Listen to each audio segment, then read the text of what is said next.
यह एक high voltage line है जो 400 केवी की है। 400 केवी मतलब 4 लाख वोल्ट। लेकिन क्या कभी आपने दिमाग लगाया कि इस लाइन के इतने हाई वोल्टेज को कौन मेजर करता है और मेजर करने वाला डिवाइस कैसा होगा? यदि आपने इस छोटे मीटर को देखा हो तो इसकी मैक्सिमम वोल्टेज रेंज 750 वोल्ट है और शायद ही हमने कभी इससे मैक्सिमम रेंज टेस्ट की होगी। और बहुत से लोग तो ऐसे भी है जिन्होंने कभी वोल्टेज टेस्ट ही नहीं किया और कुछ ऐसे भी है जो डायरेक्ट हाथ लगा के भी टेस्ट कर लेते हैं। अब हमें इस हाई वोल्टेज को मेजर करने के लिए एक बहुत बड़ी साइज का मीटर बनाने की जरूरत है और मीटर को लाइन से कनेक्ट करने के बाद हमें बहुत दूर से ही वोल्टेज देखना होगा, क्योंकि हाई वोल्टेज का मैग्नेटिक फील्ड इतना स्ट्रॉन्ग होता है कि हमें इसके पास में जाने की जरूरत नहीं है, हमें दूर से ही यह अपने पास खींच सकती है। तो फिर हमने दो ट्रांसफॉर्मर बनाए जो हाई एक्यूरेसी पे काम करते हैं, सीटी और पीटी। सबसे पहले हम सीटी को समझते हैं जिसकी फुल फॉर्म करंट ट्रांसफॉर्मर होती है। अब इसके नाम से ही पता चल रहा है कि यह करंट को मेजर करती है, लेकिन यह करंट को एक्चुअल में मेजर नहीं करती है। मान के चलते हैं इस ट्रांसमिशन लाइन से 1000 एम्पियर का करंट फ्लो करता है तो यह इस करंट को 5 एम्पियर तक रिड्यूस कर देगी और इस 5 एम्पियर को हम इस छोटे मीटर से मेजर कर सकते हैं। लेकिन यह कैसे किया जाता है इसको समझते हैं। यदि इस सीटी को ओपन करके देखें तो इसमें जो ट्रांसमिशन लाइन का जो वायर आ रहा है वह सीधा ही बाहर निकल जाता है, कहीं पे टच नहीं करता है। लेकिन इस वायर के चारों तरफ हम एक वाइंडिंग सेट करते हैं जिसको सेकेंडरी वाइंडिंग बोलते हैं और सेकेंडरी वाइंडिंग के हम दो टर्मिनल निकाल लेते हैं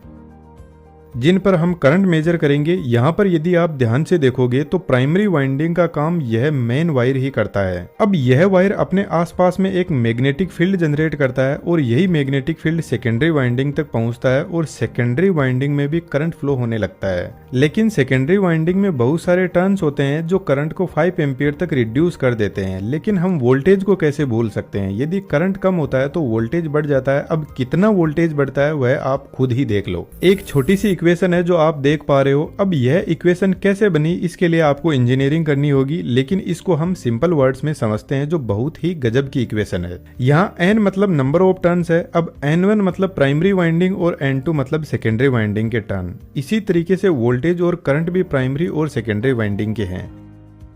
सबसे पहले हम करंट फाइंड आउट करते हैं। मानकर चलते हैं सेकेंडरी वाइंडिंग के टर्न्स 200 है और प्राइमरी वाइंडिंग में तो एक ही टर्न है, तो यह टर्न सीटी की मैन्युफैक्चरिंग के टाइम पर ही फिक्स कर देते हैं। और मान के चलते हैं यह हाई वोल्टेज लाइन है तो इसमें 1000 एम्पियर का करंट फ्लो कर रहा है। अब यदि हमें सेकेंडरी वाइंडिंग का करंट पता करते हैं तो हमें 5 एम्पियर का करंट मिल जाएगा। लेकिन अब वोल्टेज का भी पता करते हैं। प्राइमरी और सेकेंडरी वाइंडिंग में टर्न तो फिक्स है और मान के चलते हैं यह 400 केवी की लाइन है तो प्राइमरी वाइंडिंग का वोल्टेज 400 किलोवोल्ट हो जाएगा और सेकेंडरी वाइंडिंग का अब वोल्टेज हम निकालते हैं तो हमें मिलता है